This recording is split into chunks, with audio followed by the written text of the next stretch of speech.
Fox News Alert, we are back with an alert regarding the community of Rockville, Maryland, just north of Washington, D.C. Still reeling after two illegal immigrants allegedly raped a 14-year-old girl in the boys' high school bathroom. And this is a story we've been covering, but very few other people are covering, including the network news. Funny you say that, Brian, because look at that graphic right there. The story making headlines everywhere this week, except for the three big networks. So why is the mainstream media flat out ignoring the story? Right. Here to weigh in is managing editor of the RMC TV's Reality Check, Brittany Hughes. Brittany, what is not newsworthy about this?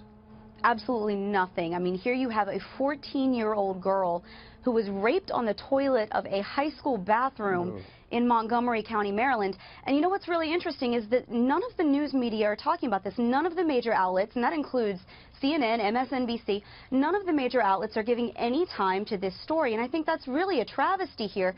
You've got a young woman who is sexually assaulted by an illegal alien who wasn't even supposed to be in this country in the first place.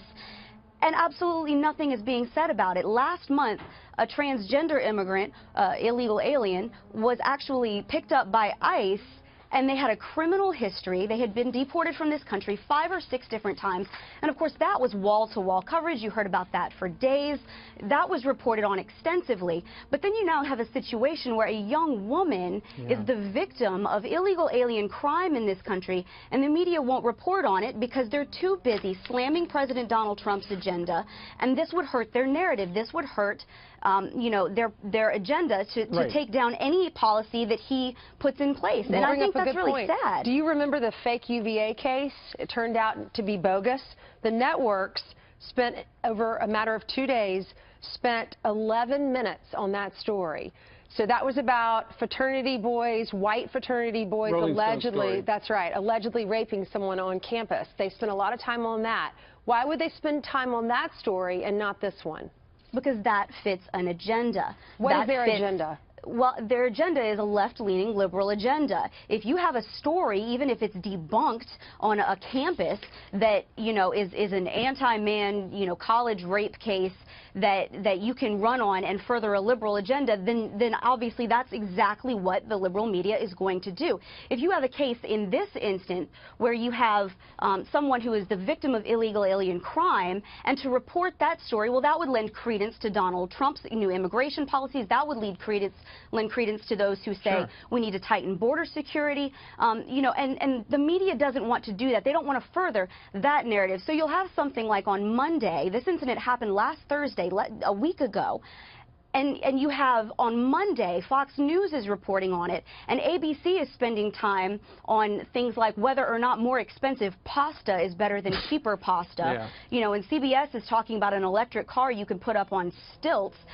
Apparently, this young woman, her life, what happened to her, the fact that she was a victim of bad liberal policies that failed her, that is not worthy of covering, but pasta is. I'm not sure how we've gotten to the point in this country where that's acceptable. As a woman, frankly, that offends me. Well, as an American, it offends me. Surely. And Brittany, when he was running for the nomination, Donald Trump made it very clear he was against sanctuary cities. And now, 4 days after this young woman was raped, the state of Maryland took the first steps in becoming a sanctuary state. And that's one of those things that the mainstream media, just especially now, isn't going to touch with the 10-foot pole. Oh, absolutely not. I mean, you have a sanctuary county policy already in place in Montgomery County, which they deny, but the facts would state differently. They have refused to cooperate with immigration officials at the federal level. Didn't you go down to the border? I did. Back in 2014, we actually went down to the border and reported on this back when the immigration crisis was actually starting to catch national attention. You had waves of unaccompanied children coming across the border. It was absolutely astounding to see. These are not little kids. Some of them may be, but the vast majority of these are older teenagers or those claiming to be older teenagers. They're brought into this country. They're sent off to sponsors in God knows where, United States. And then they're put into public schools with much younger children. They don't put these kids into grades at their age level. They put them into grades with much younger children, and the parents of those younger children never know. What message does it teach our little girls if they're not reporting the news? This is a news story. They're not reporting it. in my mind, they're telling our little girls that this little girl's life doesn't matter as much as these illegal immigrants' lives matter, because they don't want to spread a negative story.